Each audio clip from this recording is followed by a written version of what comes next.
पहला प्रश्न तो हमारे अंदर यह था कि मेरा है कौन।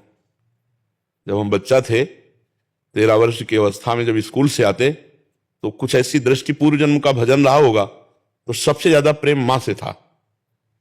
तो माँ, हम जिस रोग से ग्रसित हैं इसी रोग से बीमार रहती थी, वंशानुगत रोग है। तो माँ को जब देखते हैं तो बीमार स्थिति में तो लगता है मरेगी, माँ मरेगी तो मैं रह कैसे पाऊंगा। बच्चा ही थे, मेरा है कौन। फिर पिताजी की तरफ ये भी जाएंगे, यार कौन है मेरा, आखिरकार मेरे जन्म का मतलब क्या है, ये सब क्या है। तो बस फिर धीरे धीरे इसी प्रश्न ने भगाया कि हमारा मतलब ये प्रश्न इतनी जोर का था कि स्कूल में जाते बैठ जाते ऐसे, हाँ सब पढ़ लिख के क्या करेंगे हम, आखिरकार रुपया कमाएंगे, रुपया क्या करेंगे, भोग भोगेंगे फिर मर जाएंगे, मतलब है क्या।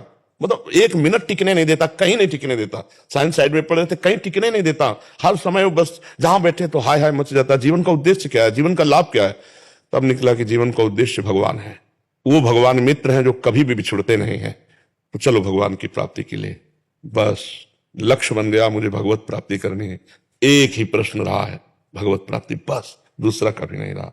अब भगवान को सेवा करानी है तो ये हमारा लक्ष्य नहीं, प्रवचन करना, प्रश्न उत्तर करना, ये हमारा लक्ष्य नहीं। लेकिन मालिक की ड्यूटी है, वो करवाना चाहते हैं इसलिए वो हो रहा है। नहीं, लक्ष्य नहीं, लक्ष्य केवल भगवत प्राप्ति, भगवत तत्व का अनुभव हो जाना, यही जीवन का लक्ष्य। तो संतों की गुरु कृपा से, संत जनों की दया से जो प्रश्न था उसका समाधान हो गया। तो उसी प्रश्न के समाधान के बाद अब जो चाहो करवाओ, आपकी बात है, समझे ना। हमारा पहला प्रश्न था मेरा है कौन, और दूसरा प्रश्न था भगवत प्राप्ति कैसे होगी। तो संतों से मिला जो मार्ग, उसी से जीवन हो गया पूरा चलते हुए। तो अब यह है कि अब कृत कृत्य भयों में न कोई प्रश्न है, न कोई भगवान की कृपा से चाह है, ना कोई किसी भी तरह का विरोध है कि भगवान हमसे ऐसा, वो जो चाहे करवावें, जैसे चाहे चलावें। अब ऐसे केवल बस ऐसे है, ऐसे चल रहे हैं। महाराज जी, श्री जी सबसे पहले किस प्रकार के जीवों पर कृपा करती है, क्या? अधम जीवों पर, हम जैसे अधम जीवों पर कृपा करते हैं, जिनका कोई नहीं होता, कोई नहीं, सब कुछ होते हुए भी कोई नहीं होता, जिनको कुछ नहीं चाहिए, ऐसों पर बरस पड़ती है। उनका नाम है बरसाने वाली। ना पर छतुरी लगाए हुए तो बरसा में भींजेगा नहीं। परसत पुलिन सुलिन गिरा, करसत चित सुरघोर, हर्षत हित नित नवल रस, बरसत जुगल किशोर।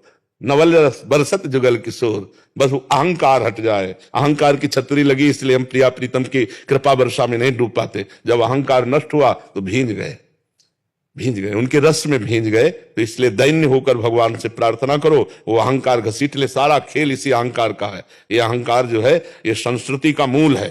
संस्कृति मूल शूल प्रदनाना, सकल शोकदायक अभिमाना, ताते करे कृपा निधि दूरी, सेवक पर ममता अति भूरी। भगवान कृपा करे अहंकार गलित हो जाए, बस सारी साधना इस अहंकार गलित होने की है।